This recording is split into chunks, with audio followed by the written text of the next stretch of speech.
우리가 신앙생활을 시작하고 하나님을 믿고 구원받은 백성으로 살아가기 위하여서 우리는 마치 어떤 곳에 들어가는 것을 확보해 놓듯이, 그러니까 하나님이 어떤 분인지를 다 알고 구원이 어떤 것인지를 다 깨닫고 그리고 그것에 대하여 깨닫고 알게 되고 통과하게 된 그 어떤 성적표를 받아들고서 그렇게 이제 우리는 신앙생활을 시작하는 것이 아니라 오히려 반대지요.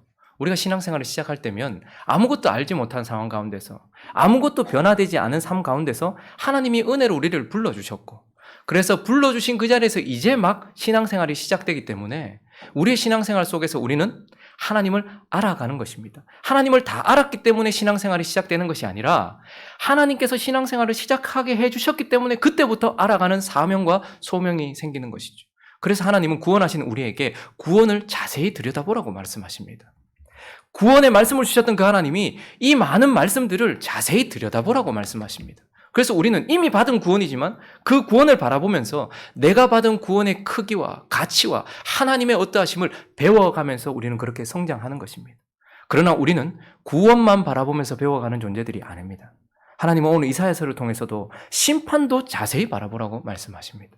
심판을 자세히 바라보면서 그 심판 속에서도 하나님에 대하여서 눈물과 아픔이 있고 재난과 고통이 있는 그 현장과 그리고 그것에 대하여 예언하신 하나님의 말씀 속에서도 하나님은 구원을 바라보듯이 정확하고 진실한 마음으로 그것을 바라보고 그 심판 속에서도 하나님을 배워가라라고 말씀하고 있는 것입니다.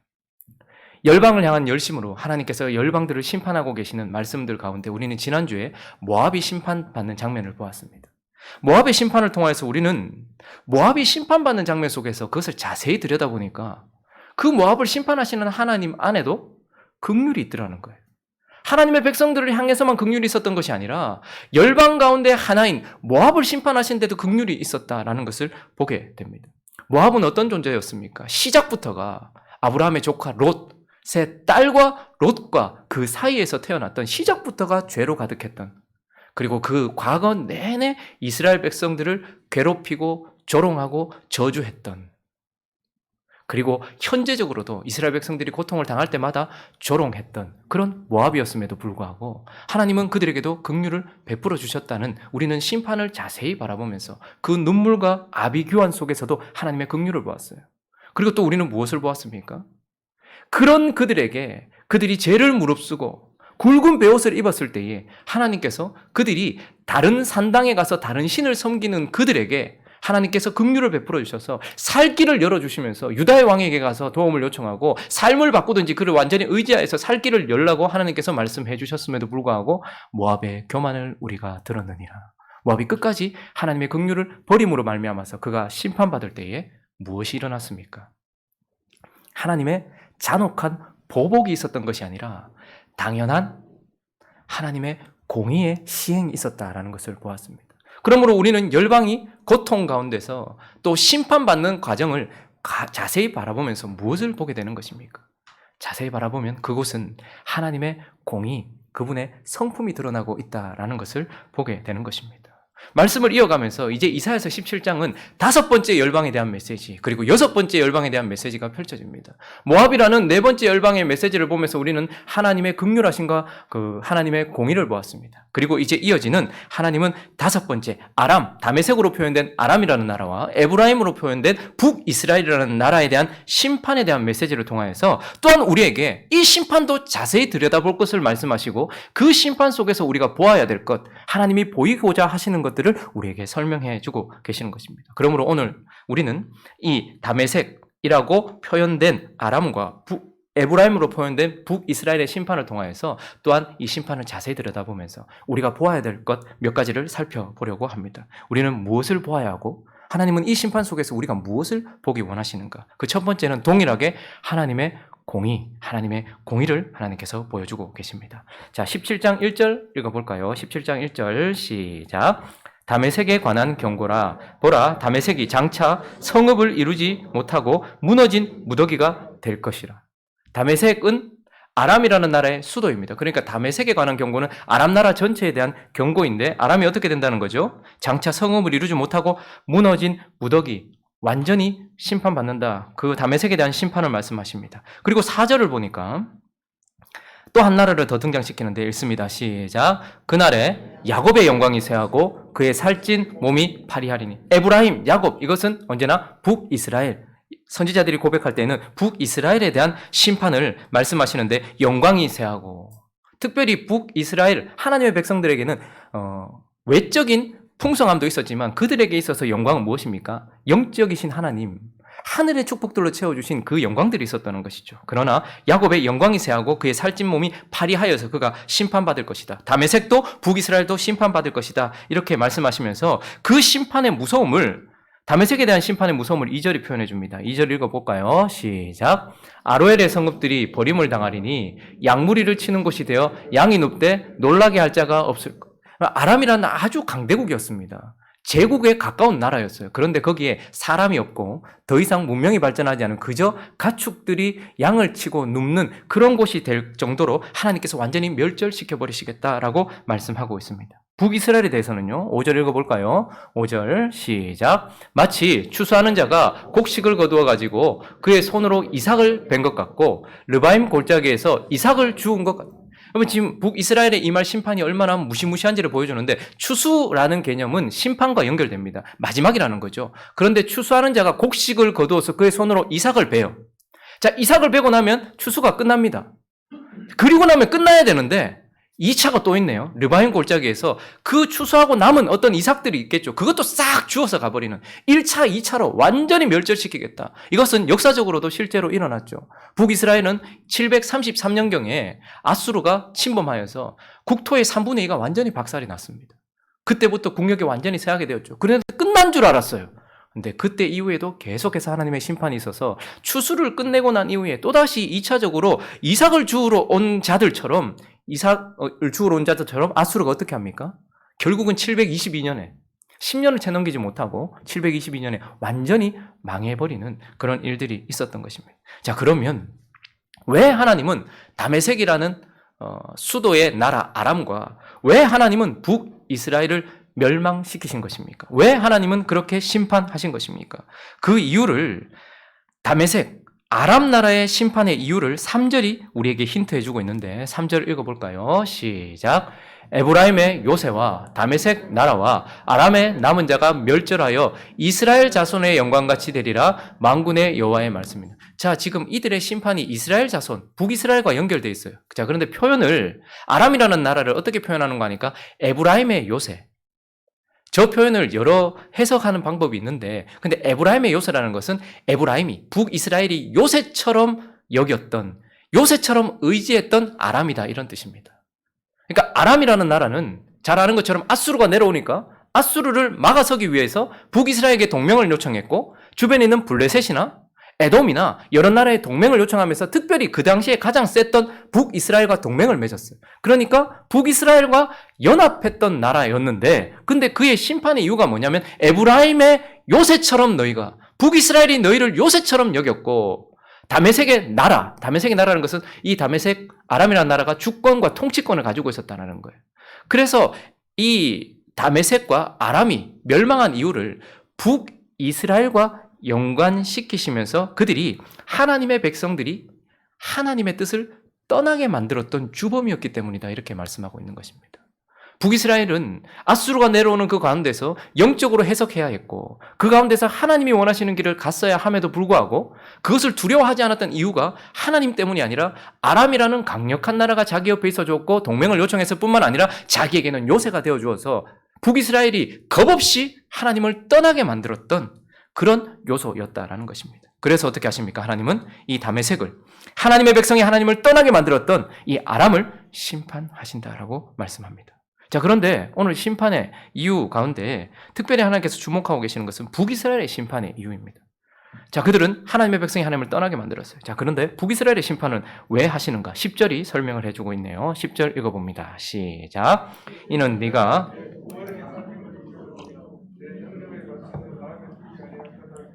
그러므로 내가 기뻐하는 나무를 심으며 이방의 나무까지도 이종하는도다. 자, 이제 북이스라엘을 멸망시키고 하나님께서 심판하신 이유가 무엇이냐면, 이는 네가 네 구원의 하나님을, 북이스라엘에게 있어서 하나님은 엘로힘만이 아닙니다. 창조주의 하나님만이 아니었어요. 그에게는 여호와였습니다. 그러니 북이스라엘은 하나님의 특별한 은혜를 받아서 구원의 은혜까지 입었던 그런 민족이었습니다. 그런데도 그가 어떻게 합니까? 구원의 하나님을 잊어버렸어요. 그리고 내 능력의 반석을 마음에 두지 않았다. 아람을 능력 삼고 자기의 국력을 능력 삼으면서 하나님을 옆에 둔 형식은 있었지만 하나님을 마음에 두지 않았단 말입니다. 그들은 한 번도 예배를 그친 적은 없었지만 그들이 어떻게 해요? 마음에 하나님을 두지 않았기 때문에 그래서 결론적으로 북이스라엘이 멸망받은 이유는 우상숭배 때문이다 라고 말하는 거예요.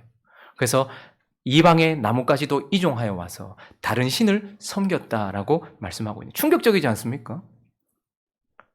하나님의 백성들이 심판을 받는 것도 충격적인데 하나님의 백성이 심판을 받는 이유가 우상숭배 때문이다라고 말하고 있는 것입니다.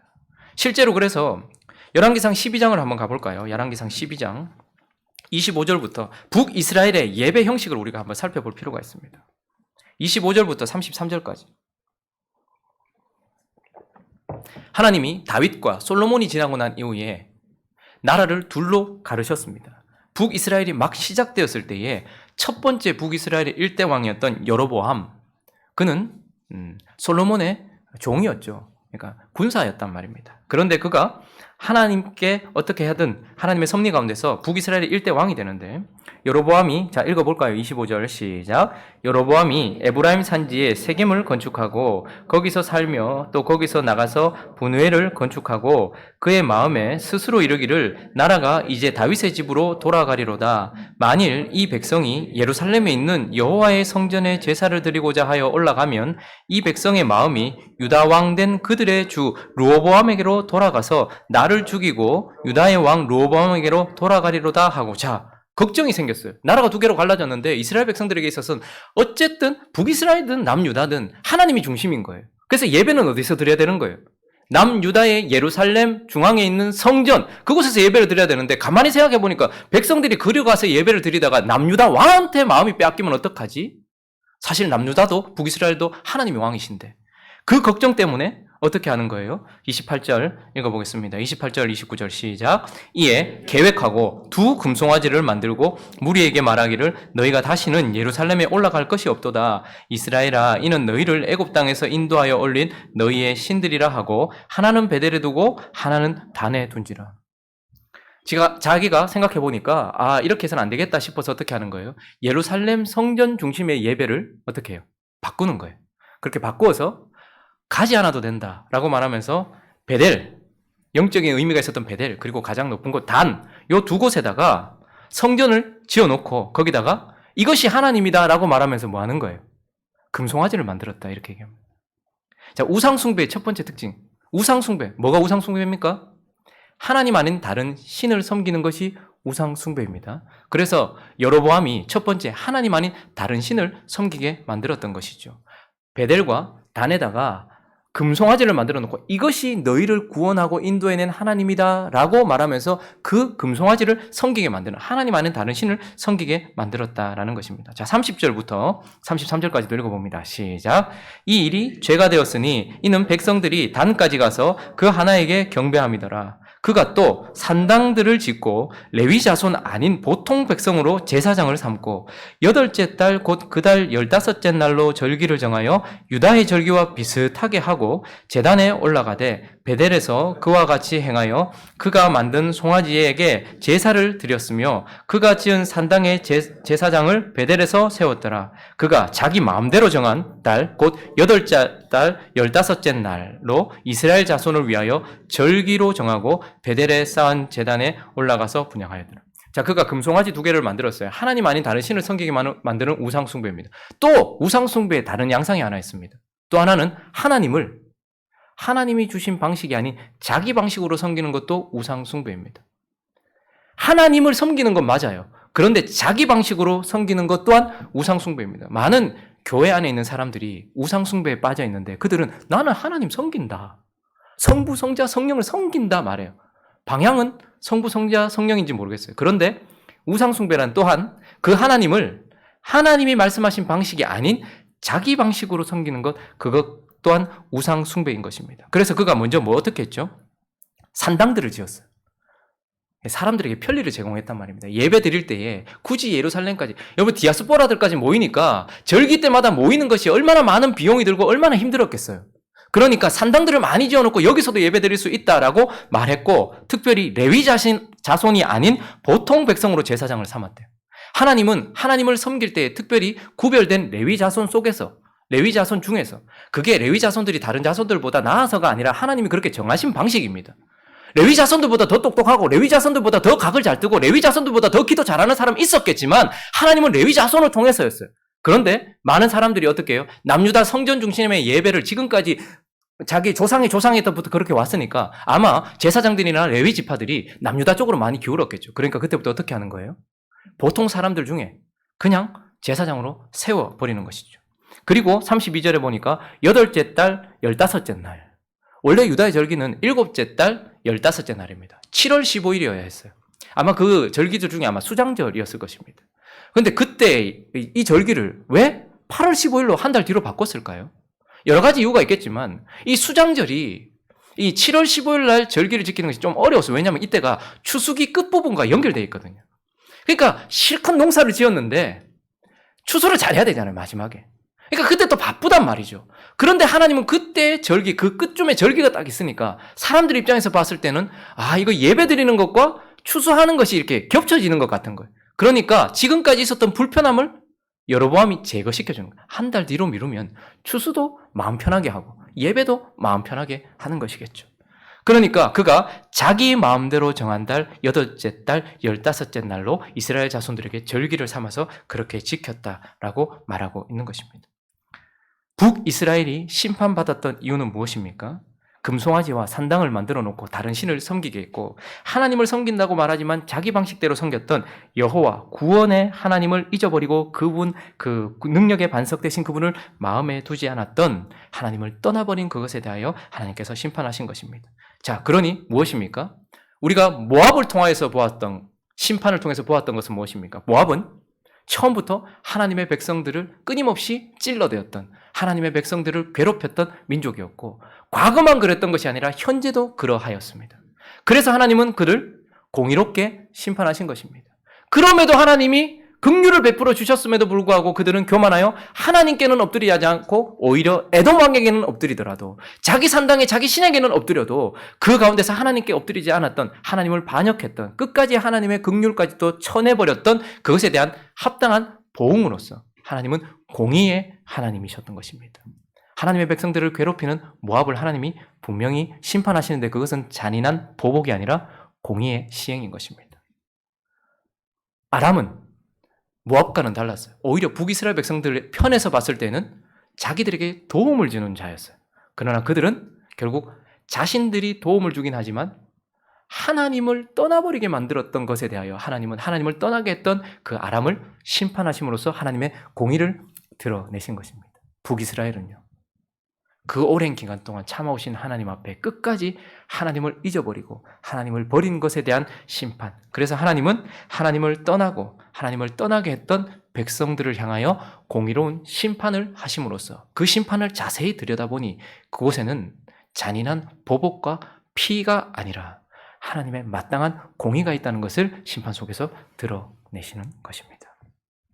두 번째, 오늘 이 심판을 통해서 또 하나님께서 드러내고 계시는 것이 있는데 그것은 바로 하나님의 주권입니다. 하나님의 주권. 자, 하나님께서 동일하게 두 나라를, 오늘 이 두 나라를 같이 살펴보게 하는 이유가 있을 것입니다. 다메섹과 북이스라엘을 함께 연합하여서 살펴보게 하시는 이유가 있어요.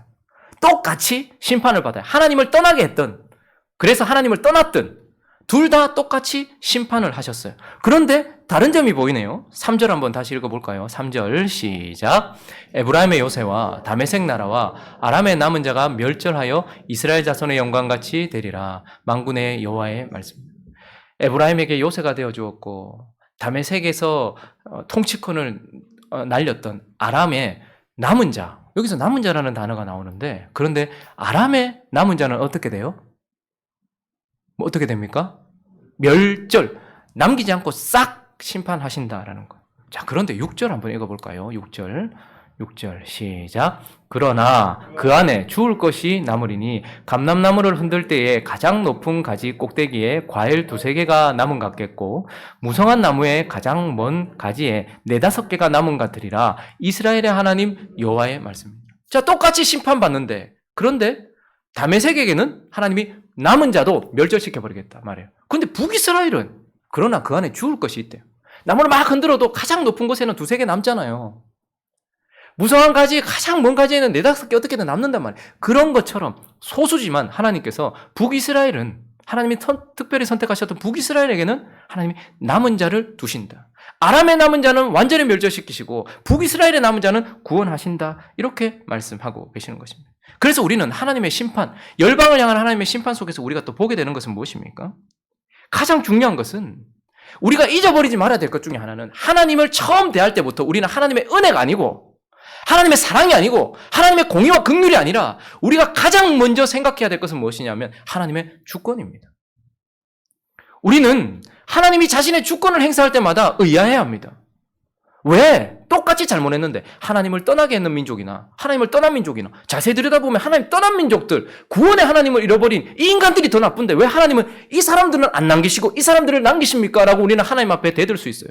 내 인생 가운데 하나님께서 무슨 일을 하시면 왜 하나님 내한테 이렇게 하십니까? 왜 저 사람에겐 저렇게 하십니까? 하나님이 자신의 것에 대하여 자신의 주권을 행사할 때마다 우리는 의아해하기도 하고 혹은 하나님께 분을 내기도 합니다. 그러나 우리가 가장 먼저 기억해야 될 것은 하나님에 대한 관계 속에서 정리하십시오. 하나님의 주권부터 먼저 인정해야 되는 것입니다. 로마서 9장으로 한번 가볼까요? 로마서 9장 14절부터 한번 보죠. 한번 23절까지 한번 천천히 한번 읽어보겠습니다. 시작. 그런즉 우리가 무슨 말을 하리요? 하나님께 불의가 있느냐? 자, 잠깐만요. 자, 이런 상황들이에요. 그러니까 하나님이 아람은 다 멸절시키고 더 나쁜 것 같은 북이스라엘은 그냥 놔두고, 하나님 저 나쁜 인간은 더 승승장구하게 하고, 저 사람은 왜 치지도 않으면서 왜 하나님 이렇게 하십니까? 이런 생각이 들 때에 그런즉 우리가 무슨 말하리요? 하나님께 불의가 있느냐? 읽습니다. 시작. 그럴 수 없느니라. 모세에게 이르시되 내가 긍휼히 여길 자를 긍휼히 여기고 불쌍히 여길 자를 불쌍히 여기리라 하셨으니, 그런즉 원하는 자로 말미암음도 아니고 다른 막질하는 자로 말미암음도 아니요 오직 긍휼히 여기시는 하나님으로 말미암음이니라. 성경이 바로에게 이르되 내가 이 일을 위하여 너를 세웠으니 곧 너로 말미암아 내 능력을 보이고 내 이름이 온 땅에 전파되게 하려 함이라 하셨으니, 그런즉 하나님께서 하시고자 하는 자를 긍휼히 여기시고 하고자 하시는 자를 완악하게 하시느니라. 혹 네가 내게 말하기를 그러면 하나님이 어찌하여 허물하시느냐? 누가 그의 뜻을 대적하겠느냐 하리니, 이 사람아 네가 누구에게 감히 하나님께 반문하느냐? 지음을 받은 물건이 지은 자에게 어찌 나를 이같이 만들었느냐 말하겠느냐?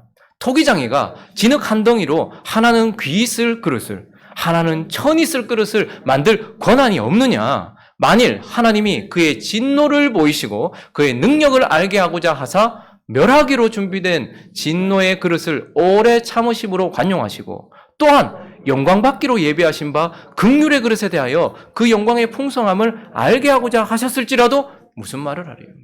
지금 바울이 설명하고 있는 것입니까? 아니면 선포하고 있는 것입니까?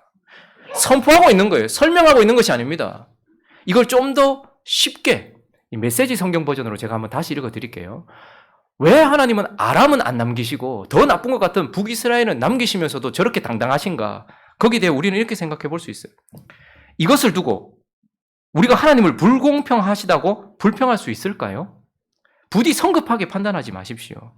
하나님은 모세에게 이렇게 말씀하셨습니다. 자비도 내가 베푸는 것이고 긍휼도 내가 베푸는 것이다. 다시 말하면 긍휼은, 내가 베푸는 긍휼은 너희의 동정어린 심정이나 도덕적 노력에서 비롯되지 않고 하나님인 나 자신의 자비에서부터 비롯된다는 말씀입니다.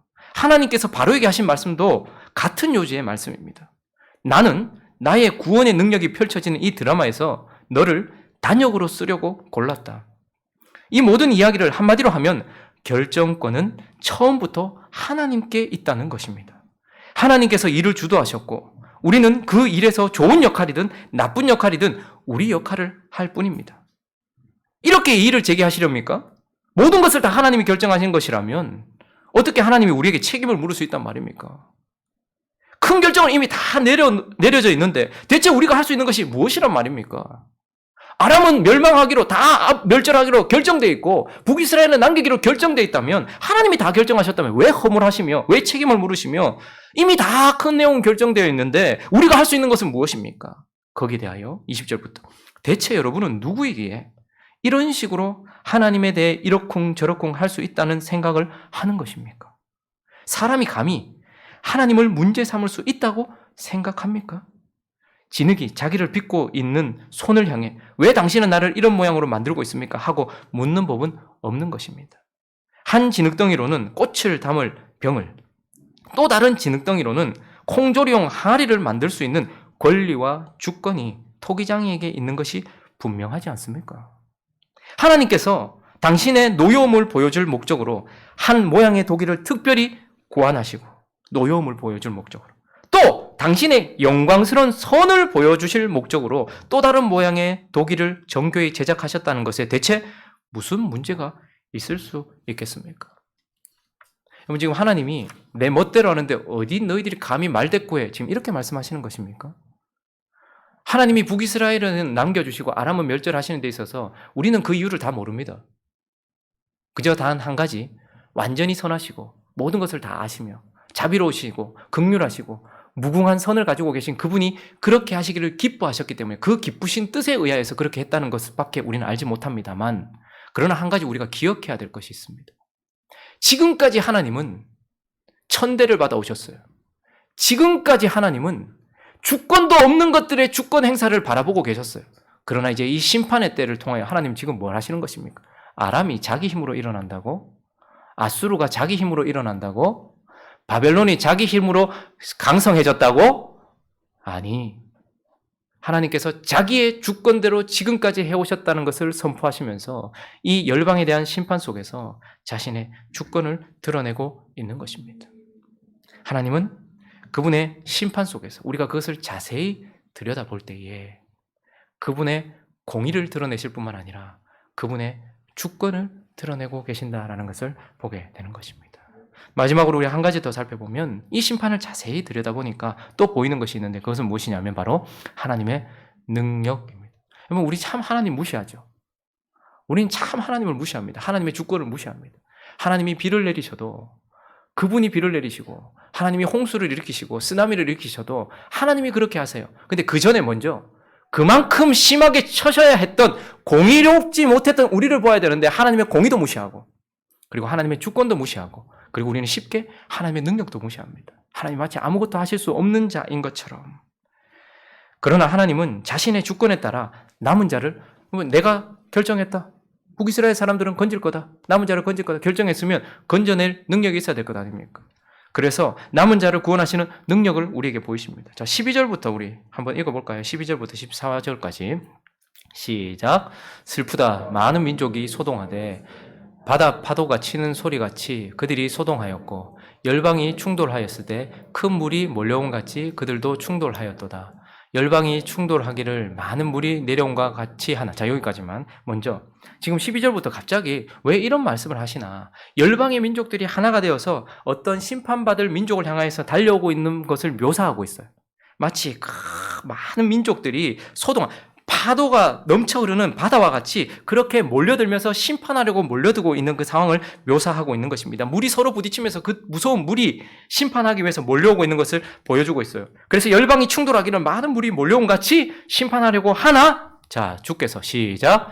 주께서 그들을 꾸짖으시리니 그들이 멀리 도망함이 산에서 겨가 바람 앞에 흩어짐 같겠고 폭풍 앞에 떠도는 티끌 같을 것이라.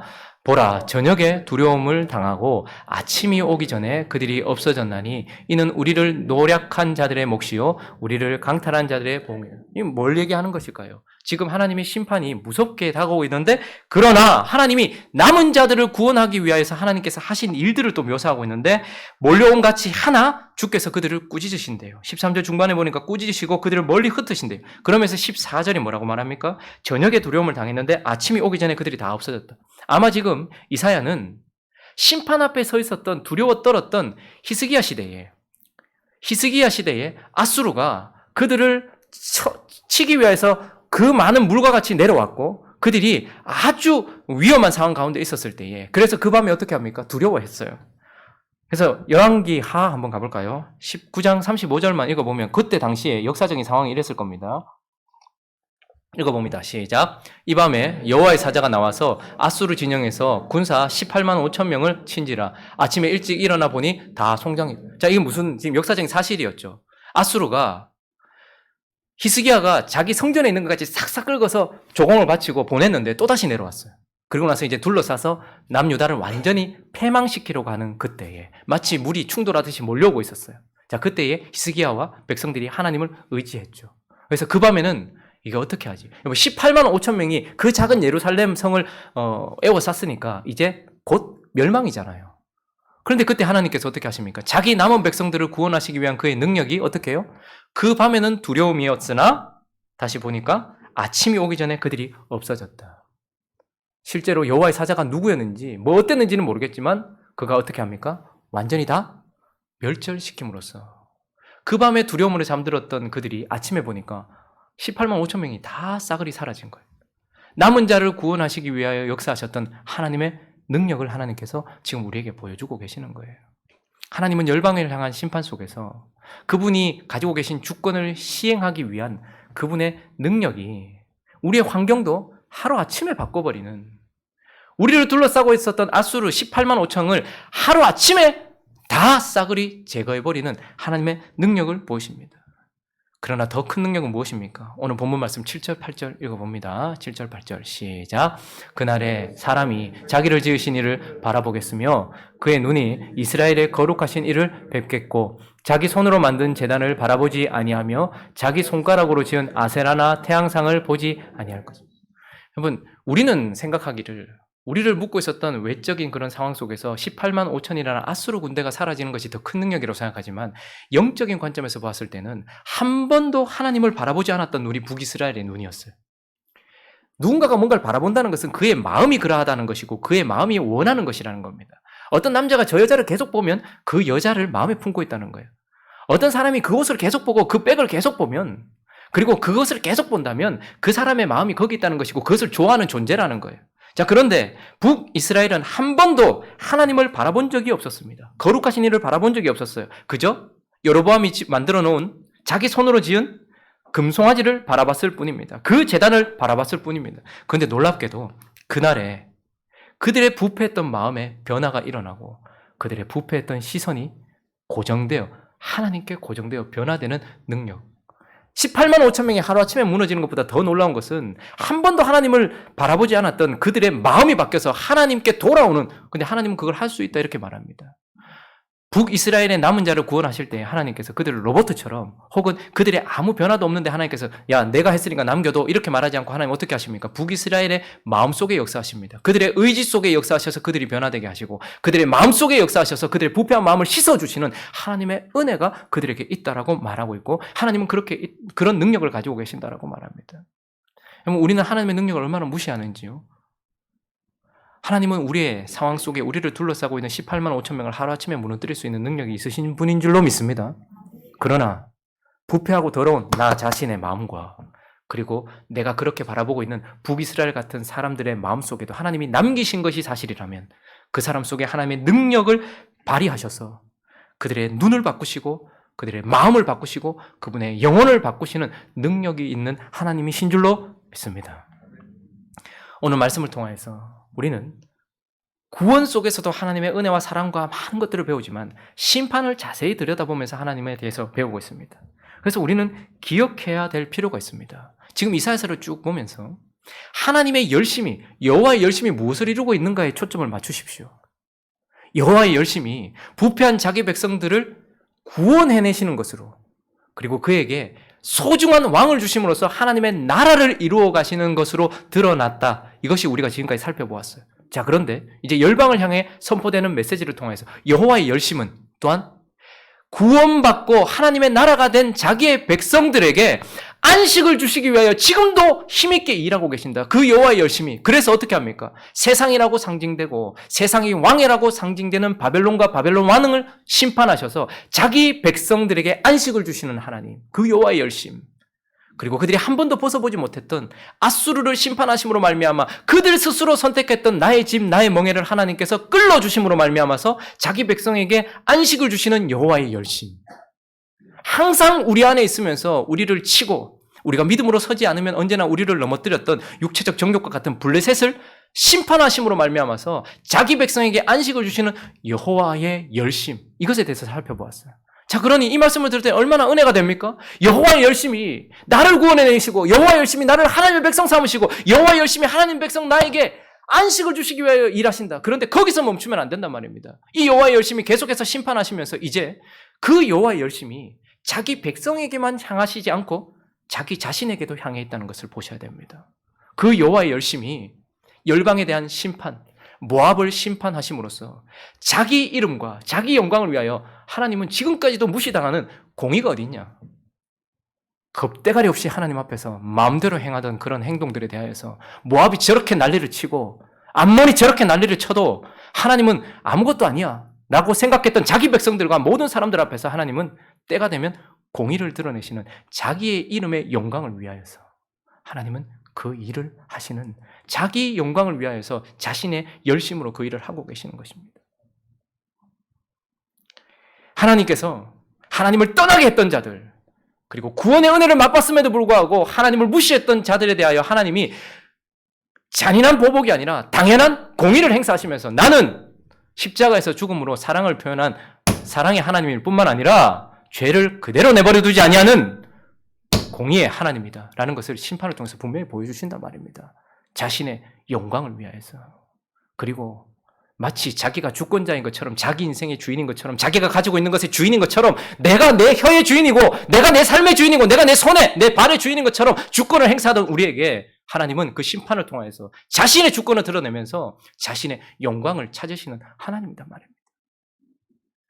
우리는 지금도 코로나를 막아내기 위하여서 그리고 이 땅을 어떻게든 부유하게 하기 위해서 인간들이 만들어낸 노력에 칭찬하면서 사람들이 모여서 만들어낸 것에 박수하면서 그들의 능력을 높이 사고 있는 이 세상 속에서 하나님의 능력을 드러내시면서 그분은 하루아침에도 18만 5천을 무너뜨리시고 그 변화될 수 없을 것 같은 그 마음도 변화시키는 하나님의 능력을 보이시면서 지금 여호와의 열심이 우리와 지금 여기 앉아 계신 저와 여러분 하나님의 백성들을 향해서만 그 열심이 역사하는 것이 아니라 궁극적으로는 자신의 이름과 자신의 영광을 위하여서 그분의 열심이 지금도 일하고 있다라는 것입니다.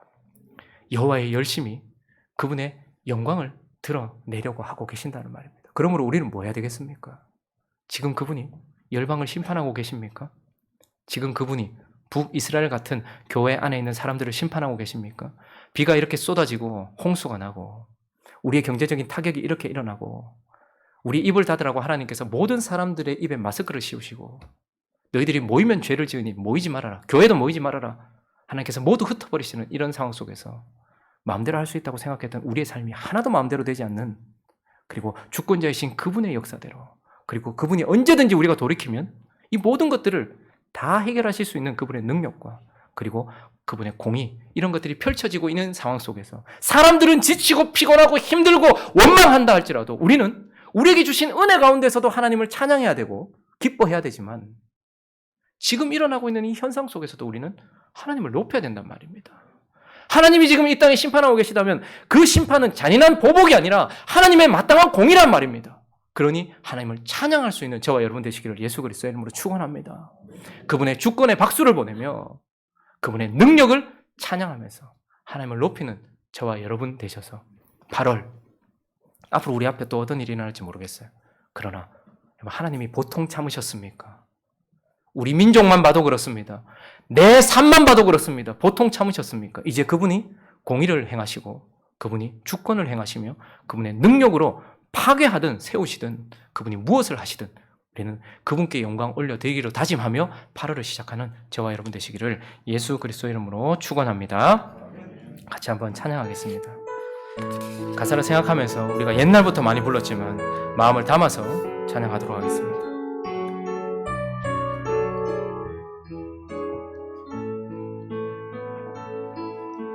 주님 큰 영광 받으소서, 홀로 찬양 받으소서. 모든 이름 위에 뛰어난 그 이름, 온 땅과 하늘이 다 찬양해. 겸손하게 우리 무릎 꿇고 주 이름 앞에 영광 돌리세. 모두 절하세 독생자 예수, 주님께 찬양 드리리. 모든 영광과 존귀와 능력 받으소서, 받으소서. 영광과 존귀와 능력 받으소서, 받으소서. 그리스도 살아계신 자매님들만 마음을 다하여 주님 영광.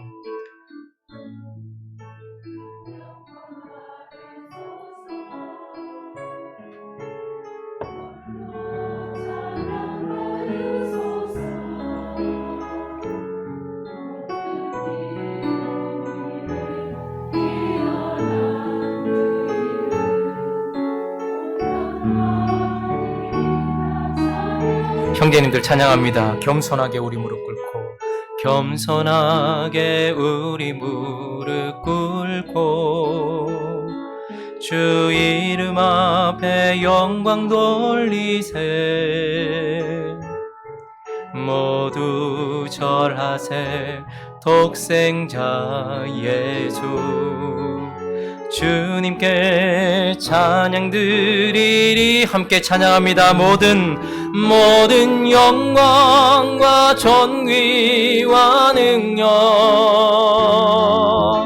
받으소서, 받으소서. 영광과 존귀와 능력 받으소서. 모든 영광과 존귀와 능력 받으소서, 받으소서. 영광과 존귀와 능력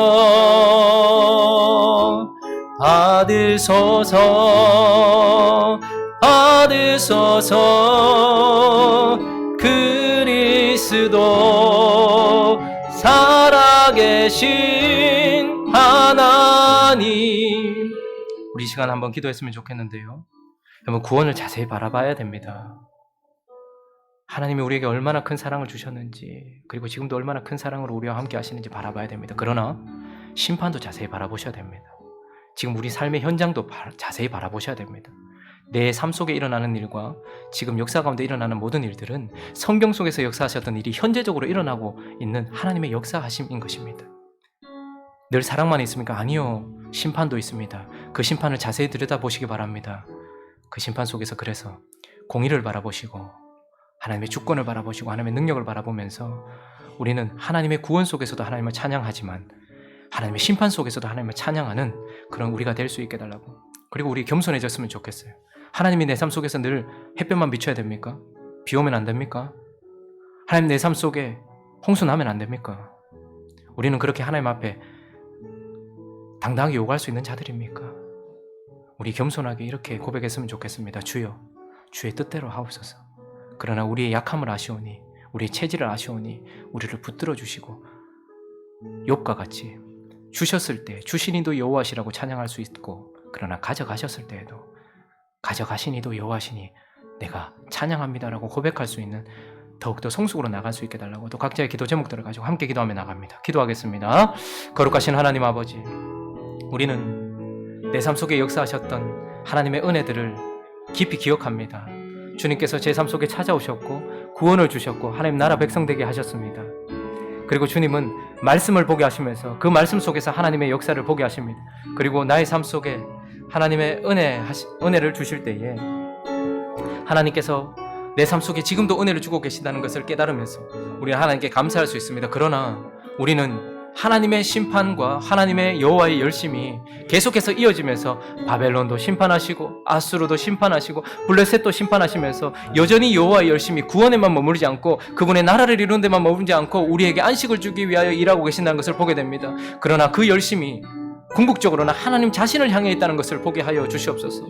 주님께서는 주님의 긍휼하심 뿐만 아니라 주님의 공의로우심을 드러내고 계십니다. 주님의 주권을 드러내고 계십니다. 주님의 능력을 드러내고 계십니다. 이것은 열방에서도 성경에서도 그리고 내 삶 속에서도 진리입니다. 하나님 아버지, 내 삶 속에 일어나는 일을 자세히 살피면서, 그리고 이 땅에 일어나고 있는 일들을 자세히 살피면서, 그리고 하나님께서 주시는 메시지를 자세히 살피면서 그 속에서 주님의 영광을 위하여 주님 자신의 이름을 위하여서 열심을 내고 계시는 하나님을 바라볼 수 있도록 주께서 인도하여 주시기를 간절히 바라고 기도하오니 하나님 함께하여 주시기를 원합니다.